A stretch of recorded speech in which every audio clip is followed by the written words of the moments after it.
시청자 여러분 안녕하십니까? 헬로티비 뉴스입니다. 국토부가 3기 신도시 사전 청약 일정을 발표했습니다. 우리 지역에서는 계양 신도시와 대장 신도시가 내년에 사전 청약을 진행할 예정인데요. 지역민들의 관심이 커 경쟁이 치열할 것으로 예상됩니다. 김진재 기자입니다. 내년 7월부터 3기 신도시 등 공공분양주택 6만 호를 사전 청약을 통해 공급합니다. 지난 8일 국토교통부가 3기 신도시 사전 청약 계획을 발표했습니다. 우선 내년 7월과 8월에는 인천 계양 신도시가 가장 먼저 1,100가구 사전 청약에 들어갑니다. 부천 대장 신도시에서도 내년 11월과 12월에 사전 청약으로 2,000가구가 공급됩니다. 전체 사전 청약 물량 중 30%는 신혼부부 특별 공급으로 25%는 생애 최초 특별 공급으로 배정됩니다. 사전 청약은 당첨 이후 본 청약까지 자격 요건을 유지하면 100% 당첨되는 방식입니다. 사전 청약에 지원하기 위해서는 무주택자이면서 청약 통장에 가입 중이고 사전 청약 시점에서 해당 지역에 거주하고 있어야 합니다. 또 본 청약 시점에서 투기 과열 지구의 경우 2년, 조정 대상 지역의 경우 1년간 해당 지역에 거주하고 있어야 합니다. 지역 부동산 업계에서는 지역에 거주하는 실수요층에 관심이 높다며 이번 사전 청약의 경쟁률이 높을 것으로 예상하고 있습니다. 계산 택지라고 신도시가 한 20년 전에 생겼어요. 그쪽에 주택도 이제 한 20년 되니까 좀 노후가 됐죠. 이분들이 마땅히 갈 수 있는 새로운 주택들이 많지는 않아요. 구옥이 많다 보니까. 대단지 분양이 없다 보니까 그걸 기다리고 있던 사람들이 굉장히 많았고 아마 경쟁력이 굉장히 심해질 거라고 보고 있습니다. 실제로 국토교통부가 개설한 3기 신도시 홈페이지에는 한 달 동안 65만 명이 방문했고 이 중 12만 명이 청약 일정 알림 서비스를 신청했습니다. 또 청약 일정 알림 서비스를 신청한 사람 중 95%가 본인 거주를 청약 목적으로 꼽아 실수요층의 관심이 높은 것으로 나타났습니다. 국토교통부는 사전 청약을 비롯해 오는 2022년까지 수도권에 주택 37만 호를 집중 공급할 계획입니다. 그간 공급 부족 등을 이유로 과열됐던 수도권 분양 시장이 이번 사전 청약으로 안정을 찾을 수 있을지 주목됩니다. 헬로티비 뉴스 김진재입니다.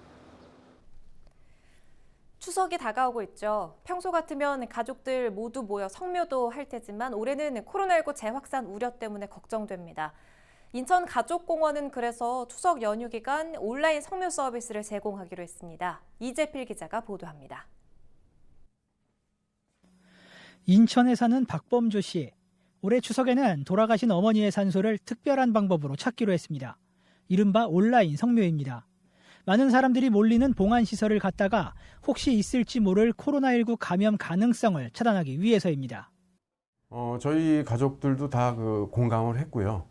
그렇게 하는 게 맞는 것 같다. 지금 사회적인 분위기가 코로나19 때문에 굉장히 혼란이 있지 않습니까? 그래서 추석 연휴 기간 인천 가족공원의 예상 성묘객은 35만 명. 인천시는 코로나19의 확산을 막기 위해 연휴 기간 인천 가족공원을 폐쇄하기로 했습니다. 대신 온라인 성묘 서비스를 운영합니다.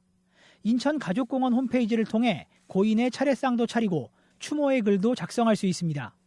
인천시는 이번 추석만큼은 많은 시민들이 온라인 성묘 서비스를 이용해 주길 희망한다고 말했습니다.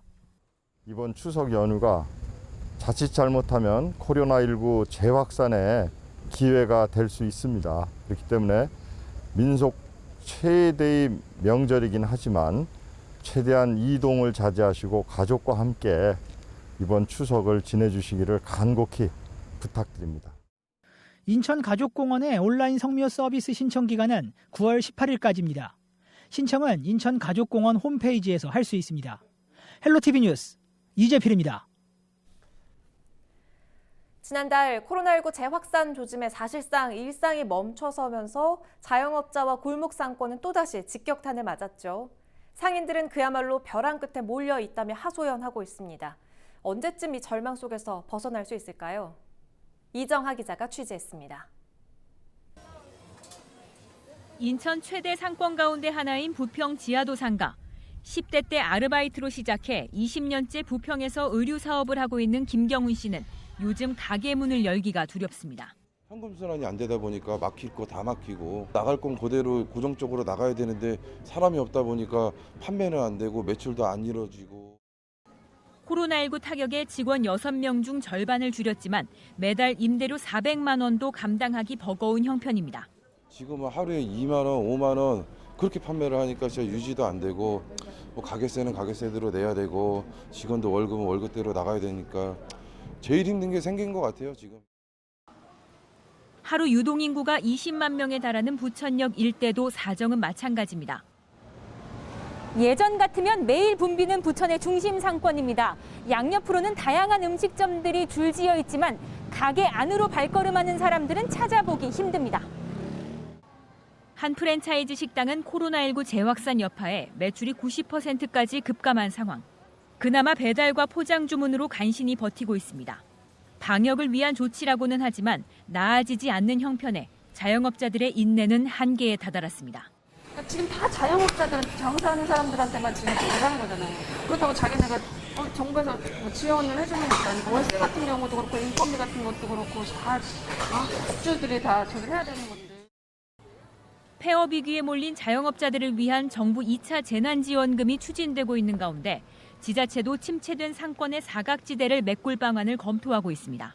재난관리기금 여유 있는 거 가지고 해볼까 좀 구상 중이고요. 정부에서도 그런 맞춤형으로 준비하고 있는 게 있어서 정부 그 정책 결정과 맞춰서 뭐 부족한 부분을 채우던 이런 결정을 하려고 계획 중입니다.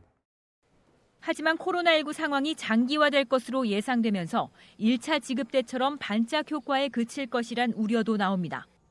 불확실성의 시대, 바이러스와 사투를 벌이는 자영업자들의 시름이 깊어지고 있습니다. 헬로티비 뉴스 이정아입니다.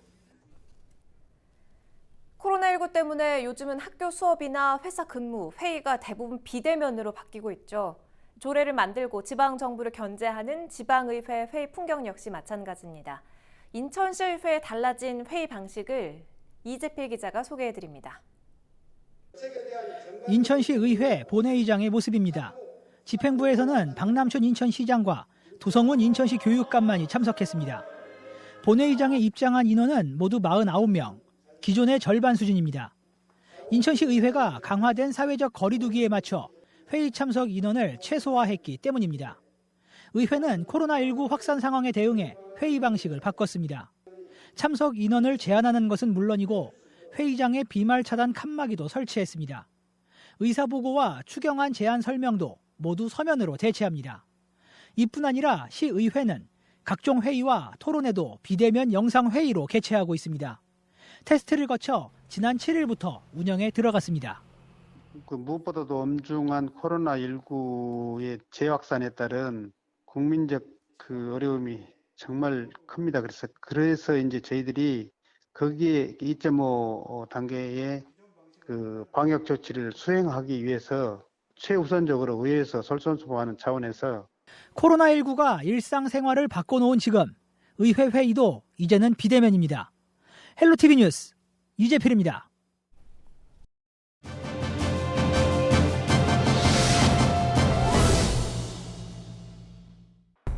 8.15 서울 도심 집회와 관련하여 62명이 추가로 확진되어 대규모 유행의 초기에 진입하는 신호가 뚜렷해지고 있으며 사람 간의 접촉을 줄이는 것 이외에 지금의 유행을 통제할 수 있는 방법은 없습니다.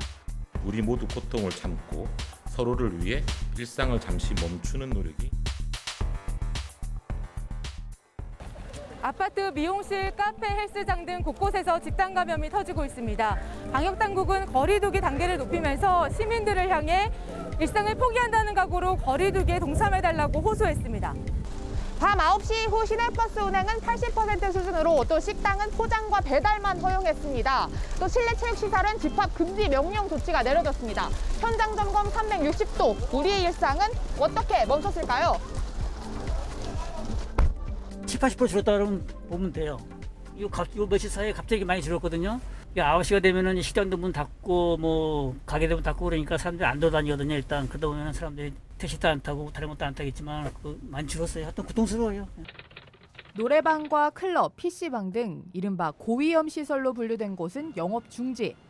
식당은 배달과 포장만 가능한 밤 10시. 시내버스는 운행 횟수가 제한돼 평소에 80%만 다닙니다. 가급적 외부 활동은 하지 말자는 취지입니다. 현재 외출을 못하는 게 좀 불편한 이 일상들이 좀 조금씩 보편화되는 게 아닌가. 서울의 대표 학원과 양천구 목동을 찾았습니다. 건물 외벽에 붙은 수십 개의 학원 간판, 불 켜진 곳 하나 없습니다. 독서실, 스터디 카페도 줄줄이 문을 닫았습니다. 그러다 보니 학원가엔 인적이 끊기다시피 했고 거리엔 적막감마저 돕니다. 관리비용 한 100만 원 이상 나갑니다.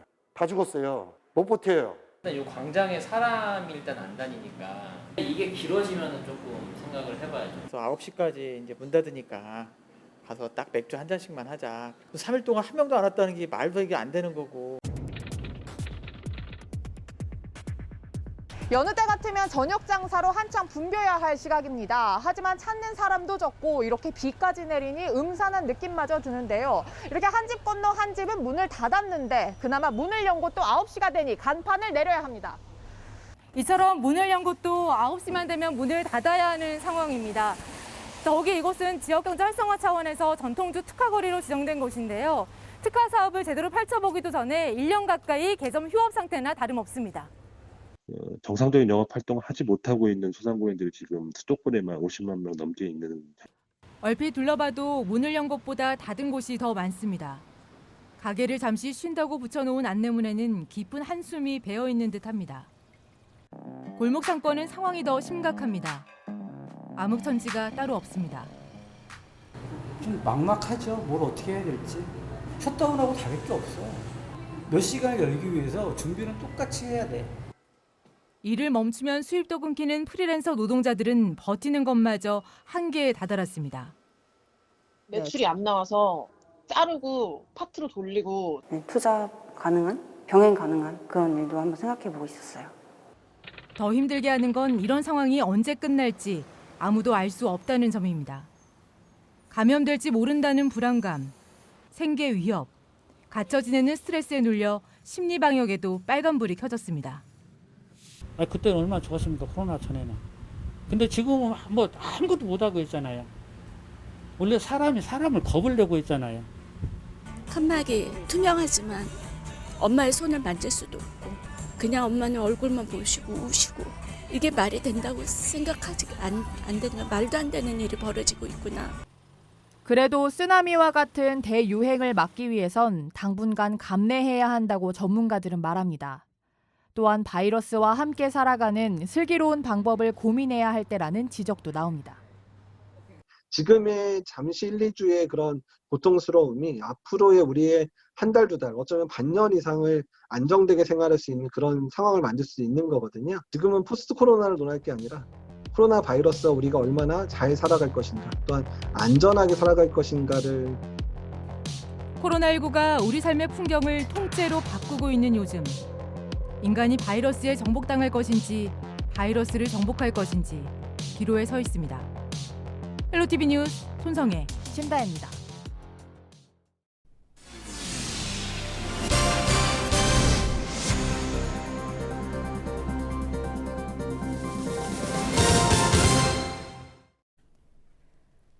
(25년) 동안 운행을 멈췄던 수인선이 인천과 수원 그리고 서울을 잇는 광역철도로 새롭게 태어납니다.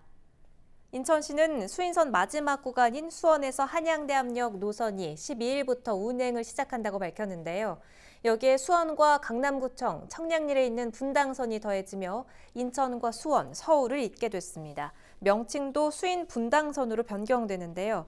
지난 1937년 일제강점기 당시 수탈을 목적으로 건립된 수인선은 광복 이후 주민들의 이동 수단으로 이용되다 이용객이 줄며 지난 1995년 운행이 중단됐습니다.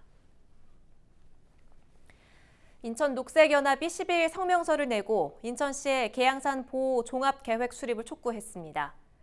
인천 녹색연합은 지난 2011년 인천광역시 계양산 보호 조례가 제정된 이후 필요성이 꾸준히 제기돼 온 계양산 보호 종합계획이 여전히 수립되지 않고 있다고 밝혔는데요. 특히 계양산 골프장 조성 계획이 무산된 이후에도 롯데 수목원 등 또 다른 개발 사업이 고개를 들고 있는 상황이라고 강조했습니다. 인천녹색연합은 인천시가 전문가와 시민사회 등의 의견을 모아 계획 수립을 위한 예산 편성을 해야 한다고 주장했습니다. 이재명 경기도지사가 지방채를 찍어서라도 도민들에게 2차 재난지원금을 주는 방안을 검토 중이라고 밝혔습니다. 이 지사는 10일 한 라디오 방송에 출연해 자영업자들이 정상적인 생활을 하게 하기 위해선 지역화폐 인센티브 지원 외 추가적인 경제 지원이 필요하다며 2차 재난지원금을 언급했습니다. 이 지사는 2차 재난지원금을 주는 방안을 현재 도의회와 논의하고 있다며 만약 재난지원금을 추가로 지원하면 이를 전액 지역화폐로 지원할지 아니면 지역화폐 인센티브식으로 지원할지 등을 고민 중이라고 설명했습니다. 이 지사는 또 지방채를 늘렸다는 비난을 받더라도 할 수밖에 없는 상황이 되면 할 것이라고 강조했습니다. 경기도는 지난 4월 경기도민 1인당 10만 원의 재난지원금을 지급한 바 있습니다. 국민의힘 부천시의회 일부 의원들이 강병일 더불어민주당 시의장 후보 재선출에 반발하고 나섰습니다. 이학환 의원 등 국민의힘 부천시의회 의원 4명은 9일 의회 앞에서 기자회견을 열고 절도 혐의로 재판에 넘겨진 이동현 전 의장 사임에 대한 책임으로 민주당은 시의장 후보를 내지 말아야 한다고 주장했습니다. 또 민주당 의장 후보인 강 의원의 다주택 소유 의혹 등을 먼저 풀고 후보 검증을 진행할 것을 요구했습니다. 김포시의 경기환경에너지진흥원 유치 신청이 1차 심사를 통과했습니다. 경기도는 경기환경에너지진흥원 입지 선정 공모에 응모한 10개 지역 가운데 1차 심사에서 김포시를 포함한 5개 지역을 선정했습니다. 2차 심사는 오는 22일 있는데요. 9월 말 최종 결과가 나올 예정입니다. 김포시는 지난 6월부터 전담팀을 꾸려 경기도 산하기관 유치에 나섰는데요. 경기환경에너지진흥원을 유치할 경우 지역 산업을 확대하는 데 도움이 될 것으로 보고 있습니다. 김포시의회 역시 김포시와 협업해 유치를 적극 지원하겠다는 입장입니다. 신명순 김포시의회 의장은 접경지역인 김포시는 그동안 많은 규제로 균형 발전을 이루지 못했다며 환경과 지역적으로 입지가 탁월한 김포에 경기환경에너지진흥원을 유치할 수 있도록 최선을 다하겠다고 밝혔습니다. 인천시가 9월 14일부터 10월 4일까지 서해 평화 특별기간을 운영합니다. 인천시는 이 기간에 14 남북공동선언 13주년에 맞춰 평화를 주제로 한 시민토론회와 평화영화제 등을 진행할 계획인데요. 박남춘 인천시장은 평화에 대한 시민들의 공감대가 경색된 남북 관계 개선에 도움이 되길 바란다며 정부의 방역 지침을 철저히 준수해 안전하고 성취도 높은 행사를 추진하겠다고 말했습니다. 코로나19 확산을 막기 위해 행정기관과 맺는 계약도 온라인으로 처리할 수 있게 바뀝니다. 김포시는 앞으로 나라장터와 문서24 홈페이지를 활용해 입찰과 계약, 검수와 대금 지급 과정까지 모두 온라인 방식으로 처리합니다. 또 향후 읍면동사무소와 산하기관에서도 온라인으로 계약 업무를 진행할 수 있도록 직원 교육도 진행할 예정입니다.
이상으로 헬로티비 뉴스를 모두 마칩니다. 고맙습니다.